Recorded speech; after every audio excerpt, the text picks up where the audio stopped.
And then on the back end, when they see the ramifications of it, I've got a school district in East Central Missouri who went back and looked from 2021 to 2022. 3 students, I think they were in 4th grade, scored the exact same score on their MAP test. Proceeding forward into the following year, 1 student went slightly down. The other 2 students went down significantly, and they also received the same score. The student who went slightly down got a negative score for growth, for utilizing the existing growth model. The other 2 students who scored the exact same, that was slightly less, one got positive growth points, the other got negative growth points.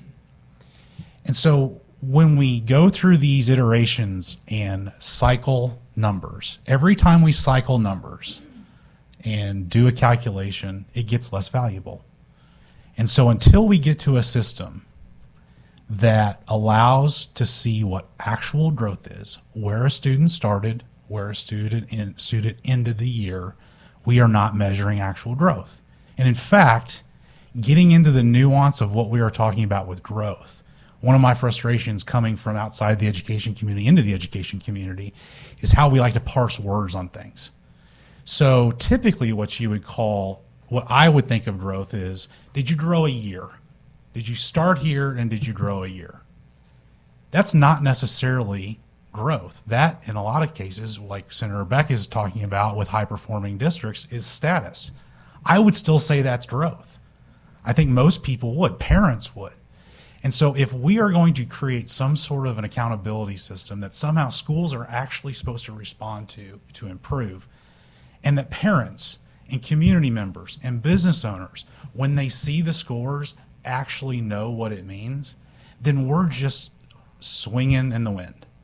And so as we move into this, I agree with Otto, we can't lock ourselves into the current system that a number of you on both sides of the aisle absolutely admit is an absolute failure. And I echo those concerns, and I appreciate that position. So what can we do to improve it going forward? Figure out the indicators that are important to policymakers so that when we see numbers that are going wrong, we can actually respond in kind. Is it 3rd grade reading scores? Is it college career readiness? Is it ACT scores? What are they? Just put those out there and let us respond. Every time you calculate that down and try to take each individual piece of that into a final grade card or one single score, you've went after the legitimacy and diminished the legitimacy of that score. And so I just want to make sure as we move forward with this, so absolutely the most important conversation, regardless of what happens with school choice or any of the other bills that are out there, what we do with the rest of the public schools going forward is the most important conversation we're going to have. Thank you. Senator Beck. Thank you. Yeah, and maybe you can clarify that too, because I'm not as profound as you are in just discussing these things sometimes. But a couple things you mentioned. Program systems and all these other things, and the state coming in and saying this is what this does. The state comes in and tells the local school districts, this is what you're going to live by and this is what you're going to do.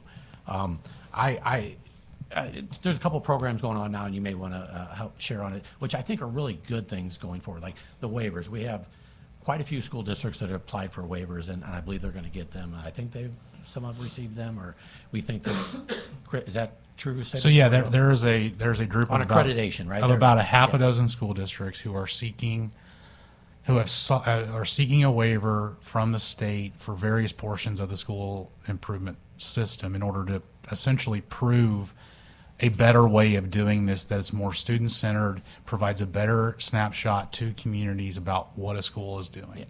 In order to do that, you have to get out of the current system and allow them the ability to do what they need to do in order to innovate and show their work. And so that group has went to the State Board of Education. They've received a waiver from certain aspects. Ultimately, it's actually twice the work. Those districts are actually doing twice the work because they didn't get a waiver from the things that they really need to. So that's first and foremost. But the bigger thing to ask ourselves that they need to be pursuing, that the state needs to be aggressively pursuing as well, is a waiver from the federal government on the federal testing requirement. Because right now, that is one thing that the federal government is starting to look at waivers and allowing for some flexibility within states regarding the assessment requirements. Typically, we've had to have a single, what's called a summative, which is an end-of-year assessment that's supposed to be used to determine how good a school is doing. In Missouri, that's the MAP test. That test is a snapshot in time at the end of the year. Whether kids care about it is up for I think a legitimate debate. But yet that's what we are using to determine school quality on all of our APR scores, right? And so we have to get out of that, because right now Missouri several years ago made the decision to marry our state accountability system with our federal accountability system. So we have to break that. And then with the federal piece, if we can get a waiver to allow for through-year assessment, I would argue that assessment needs to be as close to the teacher and close to the classroom as possible, and not some sort of statewide mandated test. Right. And so that's the thing to watch. So the waiver is an important step. But administratively, there's a long way to go to see any actual proof in the pudding as far as what our current State Department and State Board of Education is willing to consider doing with it. No, and that makes sense. And I think part of what this does is again, I came from a school board 9 years. Growth is very important. We want to see our kids grow. Maybe it could be just as simple as a test in the beginning of the year and a test at the end of the year, or something of that nature. But that's not being discussed here. This just doubles down on some of the stuff that we're currently doing with predictive scores, and in the case that you mentioned with the 3 kids, one of them was because they were predicted to do better and they didn't, and some other stuff. Like, where does that come from? And what calculations go into it? Or do we have different expectations based on who the kid is? What are those differences? I mean, it just creates all of these, and none of that is necessarily public. That's all been done through economists at the University of Missouri. But why? And correct me if I'm wrong here. I think this gives even more power to the state instead of our local school districts as we go forward. Totally. This one here is. Totally, like and that's what's frustrating from an efficiency standpoint, Senator, is that when you look at the work that's being done on a daily basis, teachers know where kids are at, because in most districts, they are utilizing assessments that they've been provided professional development on to get immediate feedback to what's going on with their students, so that they know if they're hitting their marks with them, and if they need to go back and review some things, or if we can skip ahead on some things. That's all being done.